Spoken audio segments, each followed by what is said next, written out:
Welcome, friends, to another hour of Assembly Bethesda on air. I am Hayne Fogarty, and tonight we're going to walk together through the shadowed streets of cities long gone, yet never truly silent. Can you picture it? Sitting by a low fire, perhaps, with the wind moving gently outside. That's the kind of conversation I want to have with you tonight. We're going to explore ancient cities mentioned in the Bible and the incredible evidence that still rises from the ground, offering us tangible connections to the sacred texts. My hope is to keep our time together warm and steady, a thoughtful journey into places where Scripture and the earth itself meet. There will be no heavy lectures, just a careful, almost reverent look at these remarkable sights. Let's truly see what the stones have to say, shall we? Let us begin our journey with Jericho. Can you picture a low mound in the Jordan Valley, the heat rising, that distinct scent of dust and dry grass?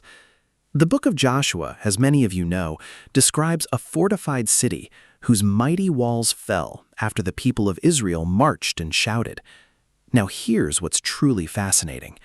Archaeologists have uncovered layers of mud brick that collapsed outward, forming natural ramps right against the stone base. It's exactly as the biblical account implies. What's more, a thick layer of ash covers the houses, and large jars of grain sit burned in place, never looted. The destruction appears to have come at harvest time, matching the biblical season. While debate continues about the precise calendar year, the physical pattern of collapsed walls, fire, and untouched stores remains strikingly consistent with the account. Jericho, the city that once blocked the way, now lies open, its stones testifying that no defense stands against the word of the Lord. From Jericho, let's turn our gaze to Jerusalem, the city chosen for the very name of the Lord.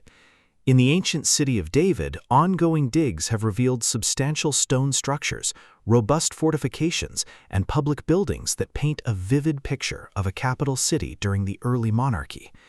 Hezekiah's tunnel, an absolutely remarkable feat of engineering, still carries water through solid rock, a testament to preparation against siege.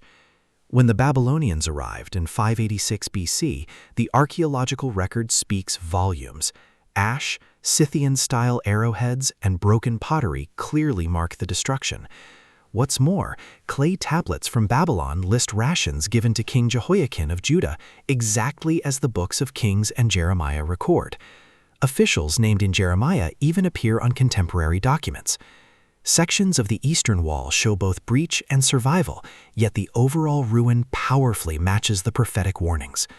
The stones of the Ophel still hold the memory of temple, of kingship, and of judgment. It's almost as if they whisper their stories to us, isn't it? Now, let's consider Babylon, a city synonymous with pride and significant prophecy. Founded among the earliest post-flood cities, it became the seat of an empire that carried Judah into exile. The iconic Ishtar Gate, the processional way, and the massive foundations of its great temple towers have all been uncovered. Tablets confirm the presence of Jehoiakim and his household, just as the Bible tells us. Records from Nebuchadnezzar's palace name officials who oversaw the fall of Jerusalem. And the Cyrus cylinder, a famous ancient artifact, speaks of the city's fall and the return of captives, echoing the very word given through the prophets. Babylon's bricks still carry the names of its kings, yet the city that once exalted itself now lies in mounds of dust, its power broken, exactly as Scripture declared. Then there's Nineveh, the formidable capital of Assyria, which once dominated the northern plains. Its walls and palaces have been brought to light, revealing the halls of Sennacherib himself. His own inscriptions describe the siege of Jerusalem, boasting how he shut Hezekiah up like a bird in a cage, yet never claiming the city was taken. That silence, my friends, precisely matches the biblical account of sudden divine deliverance. Reliefs from the palace, though damaged, hint at scenes of conquest, but studies suggest images depicting Jerusalem left intact.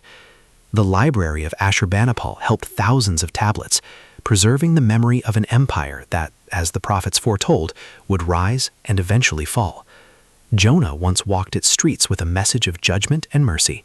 The ruins still hold the echo of that warning, don't you think?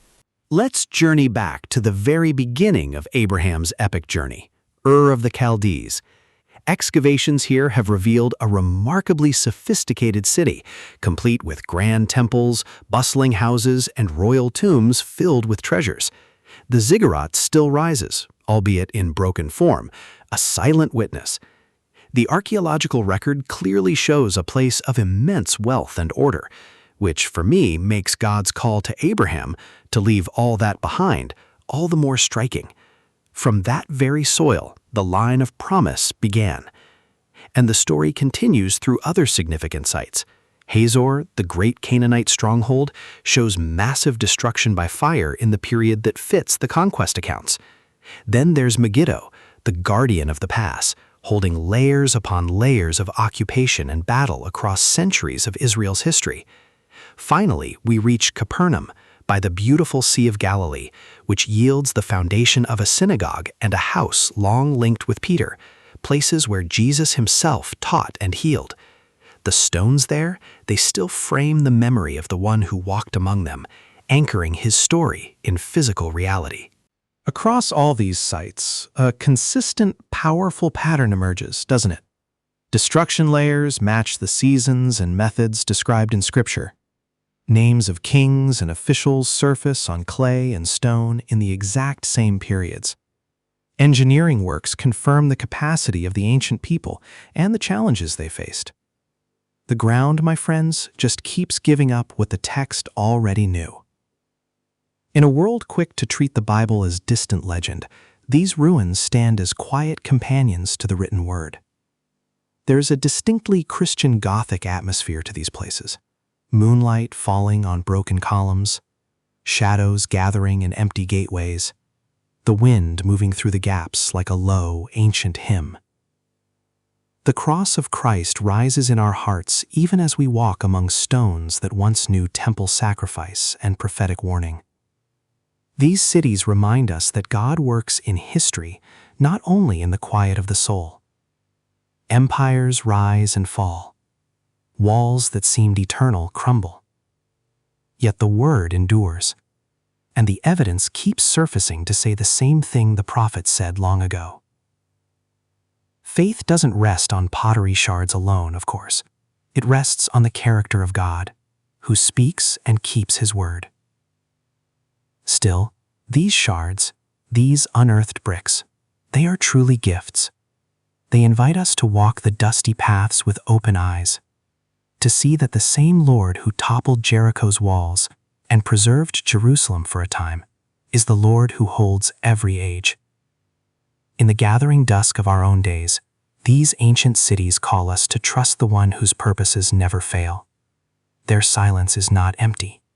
It is filled with the quiet confirmation that Scripture is trustworthy, that history bends to the will of the Creator, and that the stones themselves, in their ancient weathered silence, cry out in praise. Thank you for joining me today. It's always a pleasure to spend this time with you. God bless, and until next time, courage. If you like what I do here, head on over to www.assemblybethesda.com.